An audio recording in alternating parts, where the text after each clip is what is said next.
Good afternoon, everyone. First, I'd love to just say how humbled I am to be here with panelists that don't realize it, but I have had the pleasure of learning about them and their businesses in various situations. And so to be on this panel with such a distinguished group, I'm humbled by.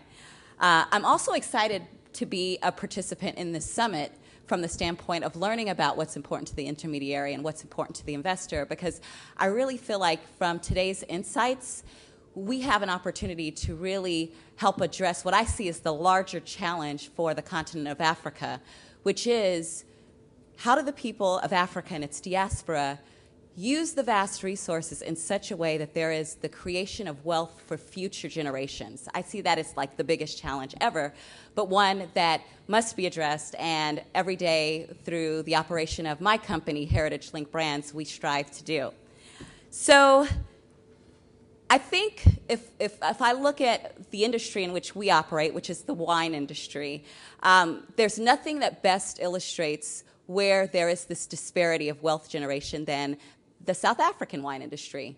Here is an industry that's $3 billion strong, yet less than 2% of black South Africans, who represent 85% of the population, actually own in the industry. And it was that statistic that really inspired my husband, Kari, and I to get into the business as newlyweds with a baby on the way, which I guess one might say that's a challenge in and of itself.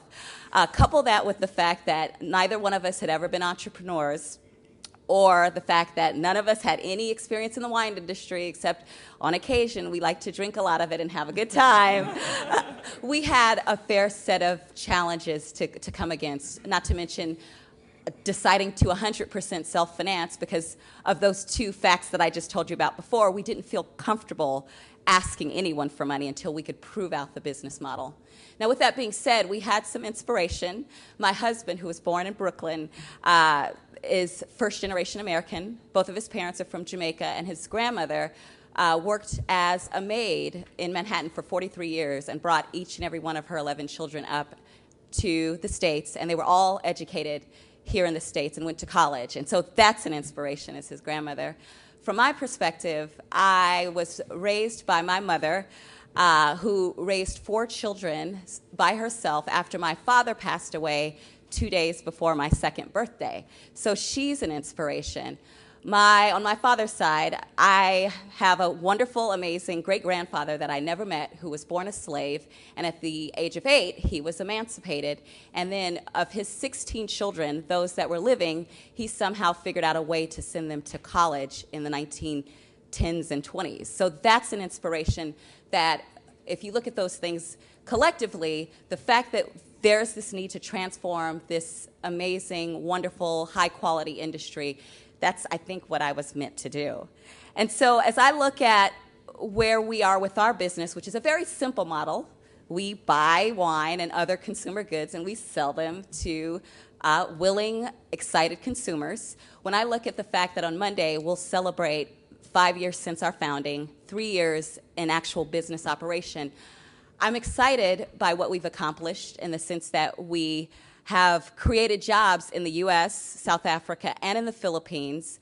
We've managed to sell our product in 40 states, and we've got, I think, a really good core group of customers that just building off of our existing customer base, we have just lots in store. But it's only the beginning. And when I think about the fact that we've got a plan in place that takes our company from $1 million company to $75 million in a 5-year space, which, by the way, is so simple and easy that my 2-year-old and 4-year-old are talking about it at their daycare, I realize that, really, the world is our oyster. So with that, thank you for coming.